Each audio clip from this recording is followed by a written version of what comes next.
Assalamualaikum warahmatullahi wabarakatuh. Pada kesempatan ini kita akan mencoba membagi cakrawala berpikir kita, bahwa dalam tingkatan kognitif atau pengetahuan yang dimiliki oleh setiap manusia meletakkan tahapan dasar atau kognitif level 1 itu adalah pada tahapan remembering atau tahapan mengingat.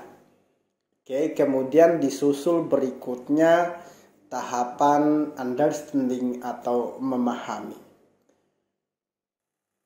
Bahwa pada prinsipnya ini adalah cakupan pemberian atau penyusunan hierarki pengetahuan yang dimulai dari tahapan remembering. Akan tetapi sebenarnya adalah tahapan awal sebelum kognitif itu berfungsi adalah tahapan yang disebut dengan observing atau proses pengamatan di mana indera berfungsi. Misalnya sesuatu hal itu yang menjadi pengetahuan biasanya itu diawali dengan observasi indera. Jika sesuatu hal itu berkaitan dengan warna, misalnya dengan bentuk, dengan hal-hal yang sifatnya visual, maka itu ditangkap oleh indera mata.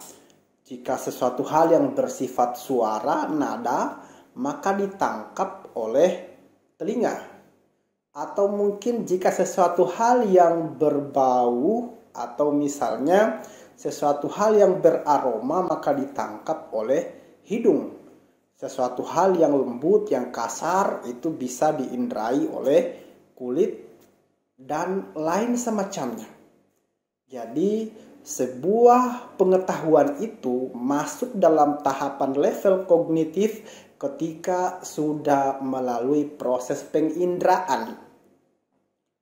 Kemudian nanti akan terbentuk struktur kognitif pertama, di mana ketika proses pembelajaran itu selesai, misalnya guru menjelaskan, saat guru menjelaskan ada beberapa indera yang berfungsi, misalnya di mana telinga mendengar, mata melihat, kemudian habis itu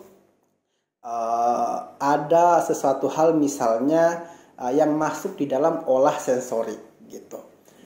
Nanti setelah proses itu selesai, baru masuk pada tahapan kognitif dalam taksonomi Bloom yang direvisi oleh Cradwell. Pertama misalnya tahapan remembering. Apakah seorang anak atau individu mengingat apa yang telah dipelajari, apa yang telah dilihat, didengar, dirasa? Jadi tahapan awalnya adalah tahapan mengingat. Mengingat ini akan berbeda dengan kategori imagination atau membayangkan, imajinasi. Misalnya ada suatu perintah yang sama kemudian dengan kata yang berbeda. Misalnya, coba ingat apa yang terjadi 5 jam sebelum ini. Atau kemudian perintahnya dalam bentuk lain adalah coba bayangkan apa yang terjadi 5 jam sebelum ini. Prinsipnya berbeda, bahwa kategori frasa mengingat itu terikat oleh keadaan. Jadinya ia akan menceritakan sesuatu hal yang pasti, sesuatu hal yang benar-benar terjadi.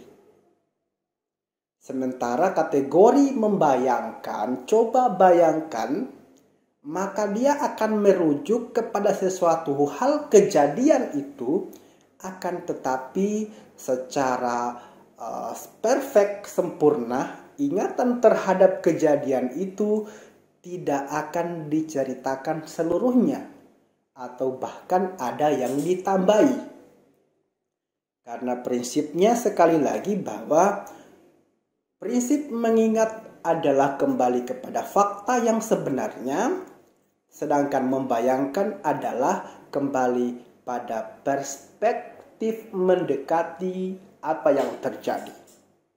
Sehingga dalam tingkatan kognitif ini digunakan kata mengingat, di mana mengingat ini adalah kita melakukan recall information, artinya memanggil kembali informasi yang telah diindrai.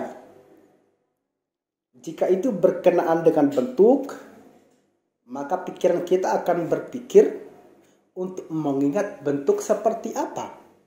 Akan tetapi sebenarnya juga bahwa dalam proses mengingat, proses ingatan itu tidak bekerja secara tunggal, akan tetapi ada unsur-unsur imajinasi yang ia gunakan supaya ingatan itu bisa masuk.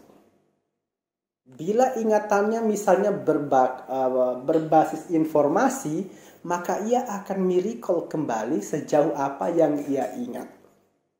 Kemudian kualitas ingatan. Kualitas ingatan yang dimiliki oleh seorang individu atau siswa atau anak-anak kita itu bergantung pada beberapa hal.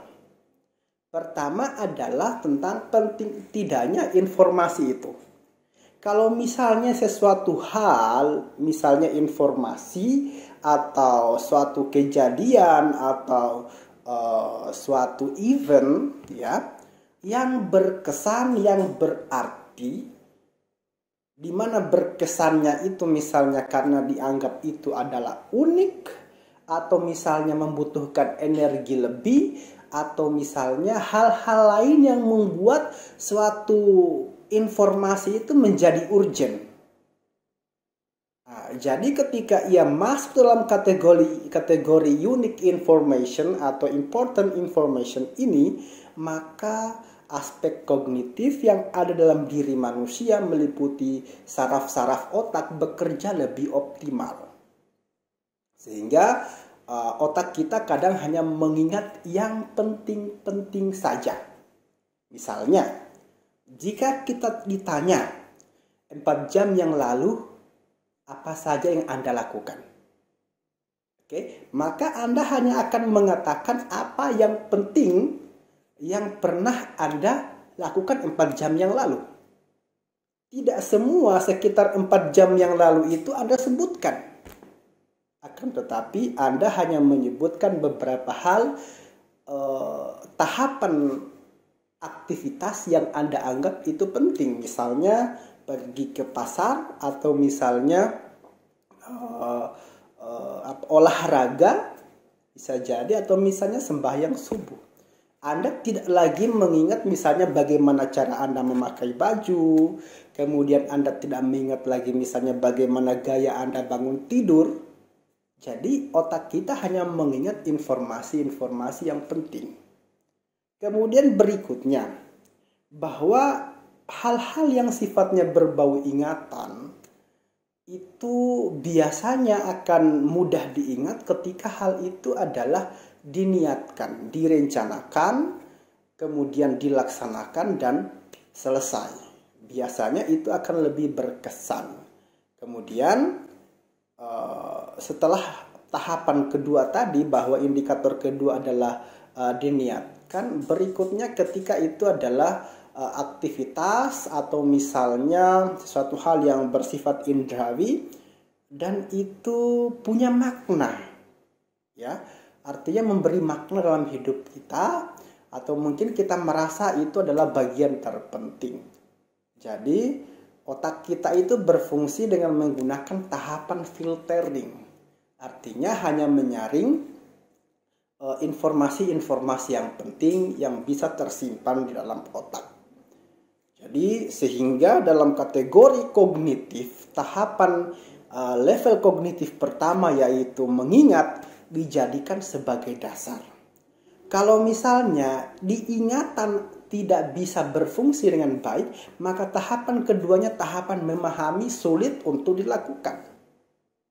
Karena sejatinya yang dipahami oleh manusia adalah apa yang ia ingat.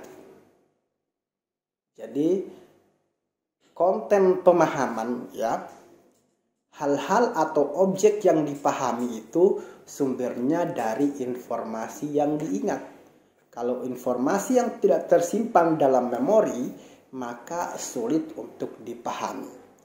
Sehingga dengan demikian bahwa untuk bisa melanjutkan pada tahapan level kognitif memahami, menerapkan, menganalisis, itu perlu dipertajam dulu pada bagian memahami. Kategori memahami misalnya bisa kadang orang ya bisa memahami sesuatu berdasarkan tertentu. Misalnya berdasarkan warna. Orang akan mudah memahami sesuatu hal ketika misalnya didasarkan pada warna. Oke, jadi kita lebih mengingat orang warnanya, warna bajunya, kemudian habis itu warna rambutnya. Kemudian orang akan mengingat juga lebih mudah mengingat bentuk. Jadi warna bentuk. Nah, bentuknya seperti apa, bulat, lonjong, segitiga atau seperti apa. Kemudian orang akan lebih banyak mengingat posisi. Dia tersimpan di mana, letaknya di mana, berurutan dengan apa. Itu adalah aspek ingatan. Jadi 3 tadi yang sering dijadikan indikator ya untuk bisa mengingat sesuatu. Pertama berdasarkan warnanya, berdasarkan bentuknya, dan berdasarkan posisinya. Sehingga apa yang menjadi target ingatan, subjek tertentu misalnya, kita bisa ingat. Kalau misalnya tadi berdasarkan aspek visual ya. Aspek visual, apa yang terlihat. Kalau misalnya mengingat objek yang sifatnya adalah suara, maka kita bisa mengingatnya berdasarkan nada. Berdasarkan karakteristik susunan frasa misalnya. Jadi ini adalah kategori ingatan supaya sesuatu hal itu bisa diingat dengan cepat sehingga tahapan kognitif pada level berikutnya kita bisa sesuaikan. Demikian pada pagi hari ini. Assalamualaikum warahmatullahi wabarakatuh.